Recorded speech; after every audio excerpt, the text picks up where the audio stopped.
मुंबईत शिक्षण क्षेत्रात मोठा घोटाळा झाल्याचा आरोप भाजपा आमदार संजय उपाध्याय यांनी केलाय।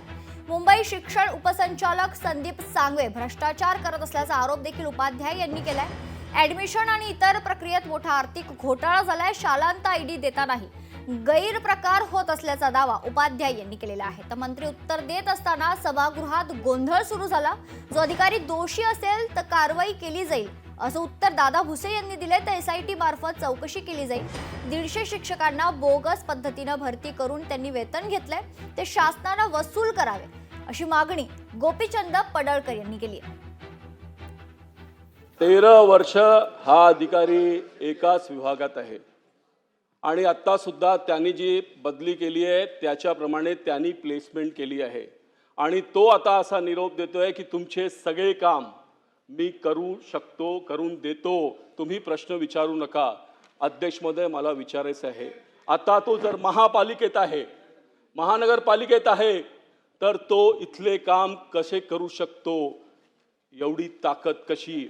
माझा प्रश्न आहे, एवढ्या प्रभावशाली महाभ्रष्टाचारी अधिकाऱ्याला तुम्ही त्वरित निलंबन करणार का? त्याच्यावरती एसआयटी कारवाई करणार का? कारण संपूर्ण महाराष्ट्रामध्ये शालार्थ शिक्षण घोटाळ्यासाठी माननीय मुख्यमंत्री महोदयाने एक एसआयटी इन्क्वायरी केली आहे, त्याच्यामध्ये याचा समावेश केला गेला पाहिजे। चला मंत्री, मला वाटतं की मोगम बोलण्यापेक्षा पर्टिक्युलर कोण पोस्ट असेल, कोण व्यक्ती असेल असं जर स्पष्टपणे सांगितलं तर तात्काळ चौकशी करून कारवाई केली जाईल।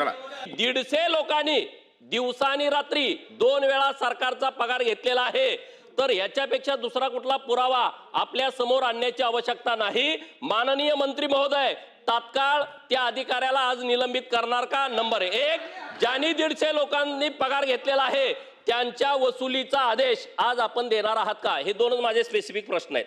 सभागृहाच्या भावना पाहता संबंधित अधिकाऱ्याला निलंबित करून 8 दिवसाच्या आत चौकशी केली जाईल।